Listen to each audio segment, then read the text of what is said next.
오늘 우리에게 주시는 하나님의 말씀은 요한계시록 11장 1절부터 13절까지 말씀입니다. 요한계시록 11장 1절부터 13절까지 말씀입니다. 함께 봉독하시겠습니다. 또 내게 지팡이 같은 갈대를 주며 말하기를 일어나서 하나님의 성전과 제단과 그 안에서 경배하는 자들을 측량하되 성전 바깥 마당은 측량하지 말고 그냥 두라. 이것은 이방인에게 주었은즉 그들이 거룩한 성을 42달 동안 짓밟으리라. 내가 나의 두 증인에게 권세를 주리니 그들이 굵은 베옷을 입고 1260일을 예언하리라. 그들이 두 감람나무와 두 촛대니 만일 누구든지 그들을 해하고자 하면 그들의 입에서 불이 나와서 그들의 원수를 삼켜버릴 것이요 누구든지 그들을 해하고자 하면 반드시 그와 같이 죽임을 당하리라. 그 예언하는 날 동안 비가 오지 못하게 하고 또 권능을 가지고 물을 피로 변하게 하고 아무 때든지 원하는 대로 여러 가지 재앙으로 땅을 치리로다. 그들이 그 증언을 마칠 때에 무적행으로부터 올라오는 짐승이 그들과 더불어 전쟁을 일으켜 그들을 이기고 그들을 죽일 터인즉 그들의 시체가 큰 성길에 있으리니 그 성은 영적으로 하면 소돔이라고도 하고 애굽이라고도 하니 곧 그들의 주께서 십자가에 못 박히신 곳이라. 백성들과 족속과 방언과 나라 중에서 사람들이 그 시체를 사흘 반 동안을 보며 무덤에 장사하지 못하게 하리로다. 이 두 선지자가 땅에 사는 자들을 괴롭게 한 고로 땅에 사는 자들이 그들의 죽음을 즐거워하고 기뻐하여 서로 예물을 보내리라 하더라. 3일 반 후에 하나님께로부터 생기가 그들 속에 들어가매 그들이 발로 일어서니 구경하는 자들이 크게 두려워하더라. 하늘로부터 큰 음성이 있어 이리로 올라오라 함을 그들이 듣고 구름을 타고 하늘로 올라가니 그들의 원수들도 구경하더라. 함께 읽겠습니다. 그때 큰 지진이 나서 성 10분의 1이 무너지고 지진에 죽은 사람이 7천이라. 그 남은 자들이 두려워하여 영광을 하늘의 하나님께 돌리더라. 아멘. 오늘은 증인이 걸어갈 길이라는 제목으로 말씀 전하겠습니다. 요한계시록 9장은 하나님의 심판 가운데에서도 회개하지 않는 완악한 사람들의 모습을 보여줌으로 마치고 있습니다. 그러고 나서 10장을 보면 하나님께서는 포기하지 않으시고 힘있는 천사를 통해서 요한에게 교회의 사명을 다시 한번 일깨워 주셨습니다. 어제 본문 10장 11절은 이렇게 마치고 있습니다. 내가 많은 백성과 나라와 방언과 임금에게 다시 예언하여야 하리라. 교회는 환난과 시험, 거절과 핍박이 찾아올지라도 세상 끝날까지 하나님의 말씀을 계속해서 전해야 할 그 사명을 부여받게 됩니다. 오늘 말씀 11장에서는 그 사명을 감당하는 자들을 두 증인이라고 일컫고 있습니다. 왜 두 증인일까요? 구약 성경을 보면 증인으로서 그 효력, 신빙성을 발휘하고자 한다면 두세 사람의 증인이 필요했습니다. 또한 예수님께서도 제자들을 택하셔서 복음을 전하도록 보내실 때에 둘씩 짝을 지어서 보내신 것을 볼 수 있습니다. 이처럼 두 증인은 확실하고도 분명한 복음을 세상 가운데 전하는 교회의 모습을 상징한다라고 볼 수 있겠습니다. 복음을 거부하는 이 시대 가운데 증인으로서 부름받은 우리는 어떻게 살아가야 할까요? 오늘 말씀을 통해서 증인된 삶의 모습을 함께 발견하기를 소망합니다. 증인은 어떠한 길을 가게 될지 첫 번째 모습입니다. 교회인 우리는 하나님의 보호하심 안에서 증인으로 서게 됩니다. 5절 말씀을 보면 교회가 어떤 능력을 덧입게 되는지 나오고 있습니다.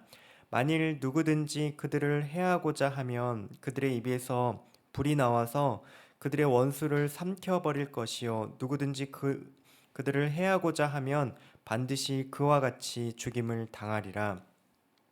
혹시 이 말씀을 잘못 오해해서 우리에게 누군가가 밉보이거나 우리 말을 거스르면 우리가 마음껏 원수를 갚아도 된다라고 이렇게 해석해서는 안 되겠습니다.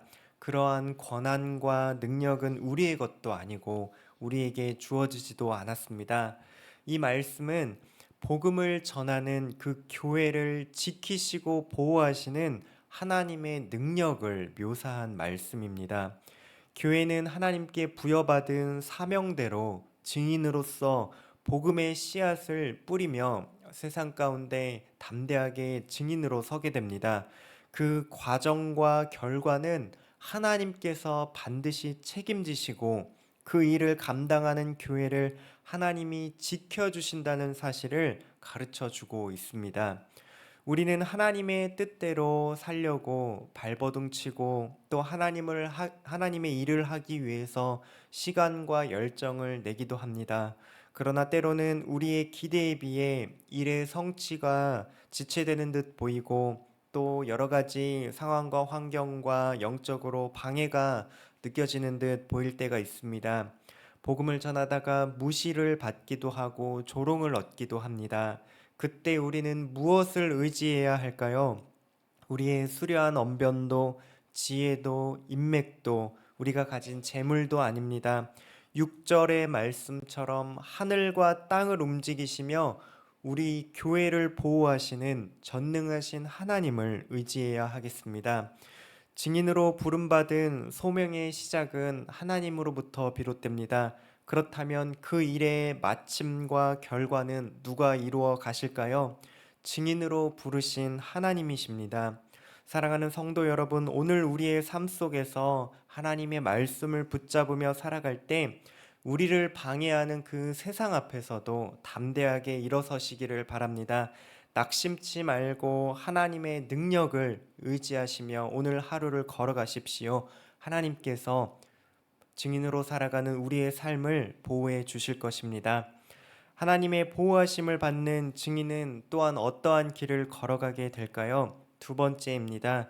증인은 예수 그리스도께서 걸어가신 길을 함께 걸어갑니다. 교회는 하나님의 보호하심 속에서 증인의 사명을 감당하게 됩니다. 그럼에도 불구하고 마귀, 사탄, 그 세상의 권세는 계속해서 끊임없이 교회를 대적하고 공격하게 됩니다. 심지어 7절 말씀을 보면 사탄의 세력이 교회를 이기고 그들을 죽인다고 말합니다. 교회의 생명이 다 끝나간 듯이 고통을 당하는 모습을 죽음이라고 표현을 하고 있습니다. 사도 요한은 이 죽음의 장소를 두고 8절에서 주께서 십자가에서 못 박히신 곳이라고 일컫고 있습니다. 그렇습니다. 우리가 걸어가는 길은 화려하고 세상이 인정해주는 넓은 길이 아니라 예수님께서 먼저 걸어가신 십자가의 길을 따라 걸어가게 됩니다. 십자가의 길은 어떤 길인가요? 이 땅에 오신 하나님의 아들 예수님께서는 많은 기적과 능력을 이 땅 가운데에서 보이셨습니다. 병자들을 고치기도 하셨고 심지어 죽은 자도 살리셨습니다. 줄인 자들에게는 먹이셨고 여러 가지 위로가 필요한 자들을 위로하셨습니다. 그럼에도 불구하고 마침내 예수님께서 행하신 최종 목적지는 바로 십자가였습니다. 어쩌면 사탄은 예수님께서 십자가에서 못 박히셨을 때에 승리의 미소를 띠고 있었을지도 모르겠습니다. 사탄은 자신이 가진 최고의 권세인 사망으로 하나님의 아들을 이겼다라고 여겼을 것입니다. 그러나 주님의 글은 십자가로 끝이 아니었습니다. 예수님께서는 그 죽음의 권세를 다 정복하시고 이기신 다음에 무덤을 여시고 다시 부활하셨습니다. 주님은 죽음으로써 사탄의 머리를 밟는 그 승리의 발판을 우리에게 보이셨습니다. 세상에서 증인으로 살아가는 교회 역시도 꼭 같습니다. 사탄이 교회를 완전히 압도하고 우리의 삶을 절망으로 빠뜨리고 우리를 이긴 것처럼 보이지만 그것이 끝이 아닙니다. 우리가 세상에서 당하는 고난, 죽을 것 같은 아픔은 거기서 그치는 것이 아닙니다. 왜 그럴까요? 부활하신 주님이 생명으로 교회인 우리 안에 거하시기 때문입니다. 성령 하나님께서 끊임없이 우리 안에 다시 일어설 수 있도록 새 생명을 불어넣어 주시기 때문입니다. 11절을 함께 보실까요? 3일 반 후에 하나님께로부터 생기가 그들 속에 들어가매 그들이 발로 일어서니 구경하는 자들이 크게 두려워하더라. 우리가 세상 속에서 죽을 것 같은 수많은 어려움을 날마다 마주하지만 그것이 끝이 아니라고 말해주고 있습니다. 사업이 때로 실패하기도 하고 관계가 깨어지기도 하고 건강이 약해질 수도 있습니다. 우리가 섬기는 여러 가지 사역 가운데 큰 열매를 거두지 못할 수도 있습니다. 그러나 기억하십시오. 십자가 다음에는 부활이 있습니다. 죽음도 주님의 길을 막을 수 없었습니다. 절망 뒤에 따라오는 그 죽음을 정복하고 다시 부활하신, 다시 사신 그 부활의 기쁨이 우리를 기다리고 있습니다. 이것이 바로 증인의 길이다라고 오늘 말씀이 가르쳐 줍니다. 예수님이 걸어가신 그 길을 따라가는 우리는 연약하기 때문에 육신을 지니고 있기 때문에 때로 연약하고 힘들어할 수 있습니다. 실패할 수 있지만 포기하지 않을 이유가 무엇인가요? 주님이 우리에게 세상은 줄 수 없는 그 부활의 생명을 불어넣어 주시기 때문입니다. 그렇기 때문에 우리는 예수님께서 짊어지신 십자가를 바라보고 그 길을 따라가는 모든 증인으로서의 삶을 살아가야 하겠습니다.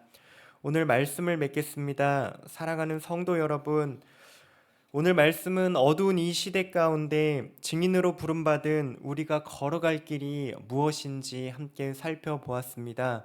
우리가 가는 길에는 하나님의 보호하심이 우리를 항상 두르고 있습니다. 요한계시록 말씀이 계속해서 일관되게 우리에게 도전하는 바가 무엇인가요? 세상이 아무리 강력해 보이고 사탄의 권세가 우리를 압도하는 것 같아 보일지라도 죽음을 정복하신 어린 양 예수님은 이길 수 없다는 사실입니다. 그렇기 때문에 예수님이 걸어가신 십자가의 길을 우리는 따라 걸어갑니다.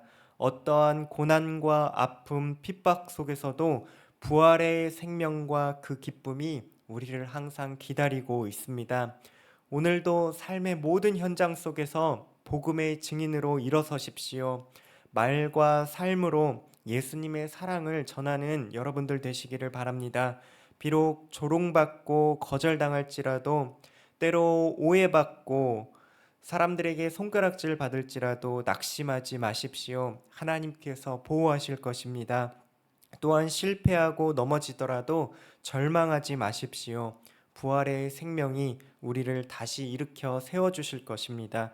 주님을 다시 뵙는 그날까지 증인으로서 주님이 걸어가신 그 길을 걸으며 오늘도 담대하게 주님과 동행하는 저와 여러분들 되시기를 소망합니다. 함께 기도하시겠습니다. 하나님 아버지, 이 시간 우리에게 증인으로서의 사명을 다시 한번 일깨워 주시니 감사합니다. 예수님을 전하는 그 증인으로 산다는 것은 참으로 값지고 복된 길임을 고백합니다. 세상이 우리를 거절하고 핍박해도 주님이 끝까지 보호하시는 은혜가 있는 길입니다. 모든 어려움 속에서도 언제든지 우리를 다시 일으켜 주시는 새 생명이 있는 길입니다. 하나님, 넘어질 때마다 부활의 생명으로 다시 일으켜 주시고 두려울 때마다 하나님이 지켜주시고 보호하심을 늘 기억하게 하여 주시옵소서. 그리하여 주님 다시 오시는 그날까지 이 땅에서 생명의 복음을 전하는 이 모든 사명 다 잘 감당하는 우리 분당 하나교회가 될 수 있도록 주님 인도하여 주시옵소서. 예수님의 이름으로 기도합니다. 아멘.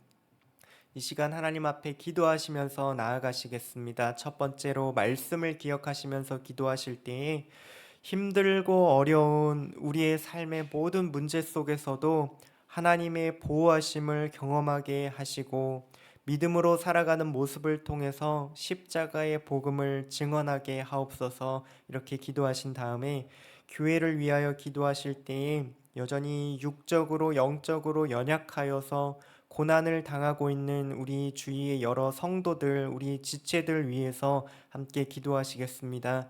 믿음이 연약하여 의심하는 지체들의 신앙을 하나님이 붙들어 주시고 질병과 경제적인 어려움, 관계의 아픔과 씨름하는 모든 성도님들에게 치유와 회복을 허락하여 달라고 함께 기도하신 다음에 각자가 가지고 나오신 기도 제목 가지고 하나님 앞에 기도하시면서 나아가시겠습니다. 기도하시겠습니다.